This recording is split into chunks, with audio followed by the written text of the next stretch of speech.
بسم الله الرحمن الرحيم. اللهم صل على سيدنا محمد وعلى آل سيدنا محمد كما صليت على سيدنا إبراهيم وعلى آل سيدنا إبراهيم في العالمين إنك حميد مجيد. صلاة ينحل بها الكرب وتنفك بها العقد. اللهم اغفر لي ولوالدي وللمؤمنين والمؤمنات يوم يقوم الحساب. اللهم آمين يا رب العالمين.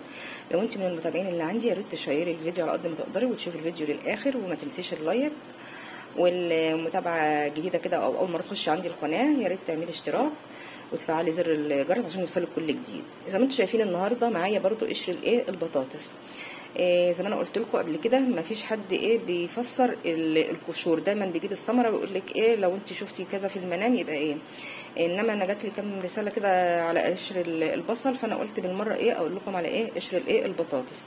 قشر البطاطس برضو دي ثمره بنستنفع، يعني البطاطسيه نفسها ثمره بنستنفع بيها، بتتقشر وبتنطبخ وبتتاكل، فكده هتبقى رؤيه حميده. طب قشر البطاطس بقى هنعمل بيه لو هو مثلا اترمى في الباسكت خلاص برضو رؤية حميدة، دي عبارة عن برضو حاجة مش كويسة وهتزول عننا. طب لو هي برضو فضلت عندنا في البيت وجالها عفونة، او مثلا انت بتحطها في الباسكت وقعت منك وتنصرت على الارض، جيتي تلميها وقعت منك تاني، يعني القشر البطاطس دوت كانت برضو في رؤية بس من فترة، يعني واحدة قالتها لي ان هي كل ما ترميه في الباسكت ينزل على الارض، تلمه تاني وترمي في الباسكت ينزل على الارض تاني.